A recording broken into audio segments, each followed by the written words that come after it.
Go. So most pumps, no matter what brand it is, are designed in a similar way. If you can hear that noise, that's actually water heading back down the pipes in this case. Most pumps are built in a similar fashion. They have a lid with a gasket and typically a clear top so you can see what's going on the inside.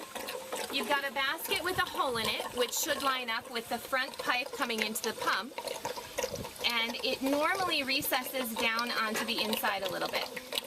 Pumps themselves are designed to be run while fully full of water. So you always want to make sure, it's called priming the pump. You always have to have water in it before you turn it on because that's what helps the motor and everything get running. In the case of a swimming pool system, which is either higher or lower than the pool, we did talk in a previous segment about how you should close the valve. If you're having particular trouble priming your system, then there's a few things you should do. The first thing is make sure that there's enough water in the lines. So fill up the pump basket itself. Also put the garden hose in there so that you get some of the water back into your plumbing lines. That's one thing.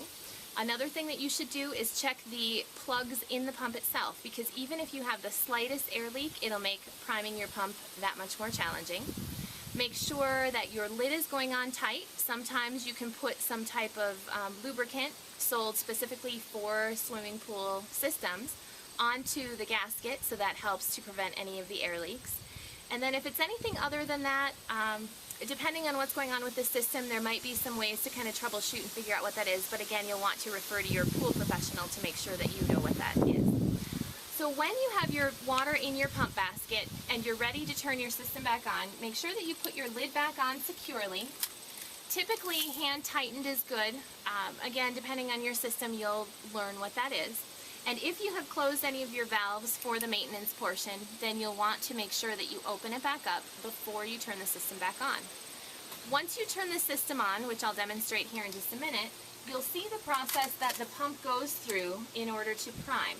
You'll hear it make some noise, and then it will gradually start to push some water through the pump. Eventually, when it picks up to full prime, you should not see any air bubbles in the top of your pump if it's functioning properly. So those bubbles typically work themselves out, and sometimes people will look at the pump and say it doesn't even look like there's anything in it. When it's working properly, you hardly can tell that there is water in there, but you'll know that it's working because of the water flow through your system. So I'm going to go ahead and open the valve, turn the system on, and we'll watch the pump prime.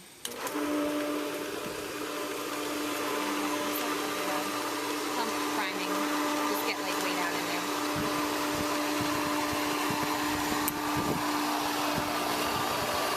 So as you can see, the pump is making some noise. We've got some water flowing into the pump, but it's not at full prime yet.